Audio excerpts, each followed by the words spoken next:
Sampaikan pengalaman saya bergaul dengan banyak konglomerat begitu ya, baik yang nomor sekian, nomor sekian, nomor sekian. Dan ternyata mereka mendidik anaknya dengan kecerdasan keuangan yang berbeda dengan orang biasa.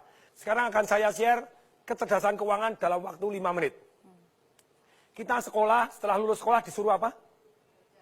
Kerja. Tapi kita tidak diajarin ngelamar kerja. Kerja untuk apa? Cari uang. Tapi kita tidak diajarin cara cari uang dan kecerdasan keuangan. Bahkan kecerdasan keuangan itu ternyata lebih tabu dibanding kecerdasan seksual. Kecerdasan seksual kelas 3 SD diajarin. Kecerdasan keuangan sampai S3 juga tidak diajarkan. Nah, kecerdasan keuangan dimulai dengan kita tahu dua hal. Satu, kita tahu yang namanya pendapatan dan pengeluaran. Sangat sederhana. Income sama spending. Yang namanya pendapatan itu ada 3. Satu, active income. Yang kedua, passive income. Yang ketiga, portfolio income. Active income ada 3. Satu adalah kita sebagai karyawan, itu active income. Kemudian yang kedua kita sebagai profesional, jadi dokter, jadi lawyer, di mana Anda harus ada Anda baru dapat income. Yang ketiga dari active income adalah sebagai pengusaha, tapi usahanya belum autopilot. Jadi terpaksa harus Anda merangkap direktur kebersihan, direktur pembelian, termasuk direktur penjualan, semua Anda rangkap. Bisnis tidak jalan tanpa Anda, itu berarti active income.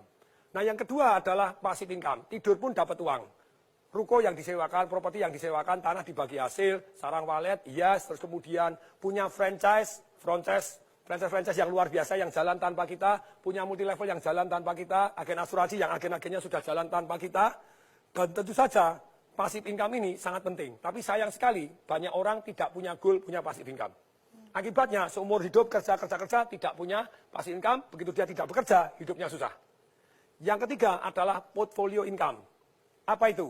Secara sederhana, portfolio income adalah capital gain. Sayangnya, hanya orang punya biasanya cuma rumahnya dia saja. Kalau rumahnya dia saja, yang terjadi, ya rumahnya meningkat.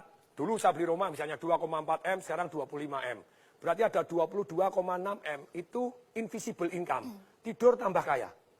Nah ini padahal harusnya lebih dari 1, jadi Anda tambah kaya tanpa disadarin.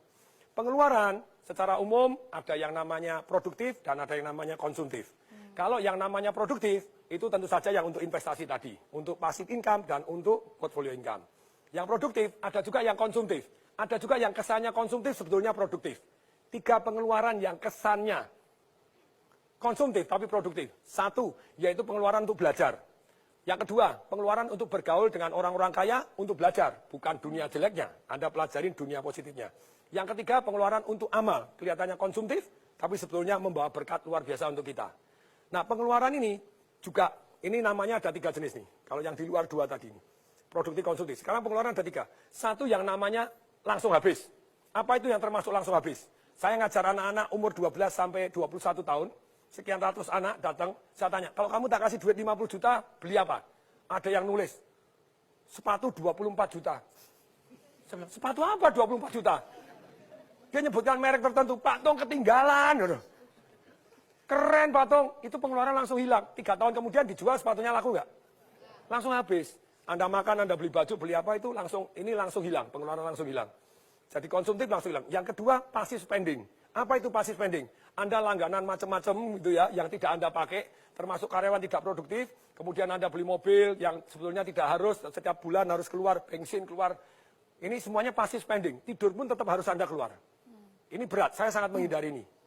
Kemudian yang ketiga, itu adalah invisible spending. Tidur pun Anda dirampok tanpa Anda tahu. Contohnya, harga mobil. Saya dulu beli mobil 2009, Mercedes S-Class, 1850, 1.850.000. Begitu tahun lalu saya jual, 350.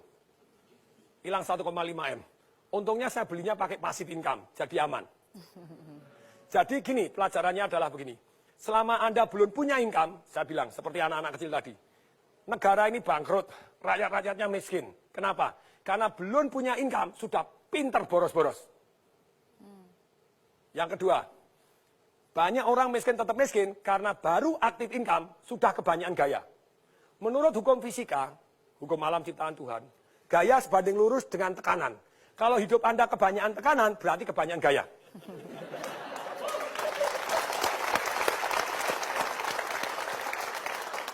Jadi begini, boleh nggak kita gaya? Boleh. Ketika passive income Anda jauh lebih besar dibanding gaya hidup Anda, maka Anda hidupnya tanpa tekanan. Semoga mulai hari ini kecerdasan keuangan juga diajarkan di sekolah. Salam dahsyat.